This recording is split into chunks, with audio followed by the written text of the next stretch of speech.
It's just before dawn on the field behind Watkins Elementary School on Capitol Hill.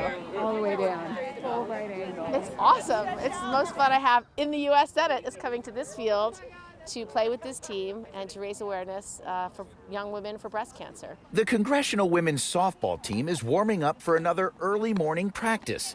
West Virginia Republican Senator Shelley Moore Capito is one of the team's co-captains. Our days are so busy, and the only time to find that we have clear is really early in the morning. So we get up at 7 or here at 7, and a lot of people start peeling off because we have breakfasts and other things. But yeah, it's a little dark this morning, but we're doing fine with it.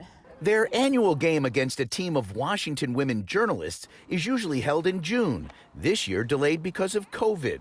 Last year's game was canceled. Representative Sherry Bustos is a Democrat from Illinois. You know, just the dynamics, the different personalities, the different regions of the country where we come from, this brings us all together.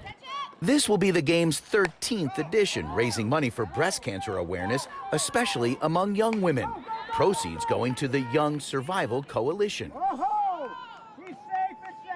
New York Democrat Senator Kristen Gillibrand is another co-captain.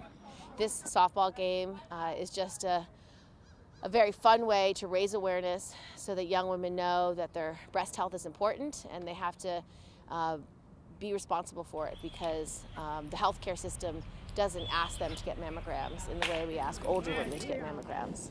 The opposing team calls itself the Bad News Babes. Gretchen Frazee is a producer with the PBS NewsHour. It's a lot of fun to play members of Congress on a daily basis. We have a little bit of an adversarial relationship with them anyway.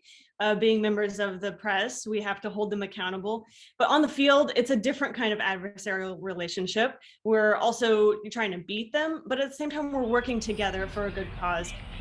Unlike the male-dominated Congressional Baseball game for charity, which is Democrats versus Republicans, this team of all-women senators and representatives is made up of members of both parties. This will be my 8th game that I've played since I've been in Congress, and I've built good relationships that have led to good outcomes legislatively. And it's fun, and it makes this place of Congress a much more normal, humane place than you might think otherwise.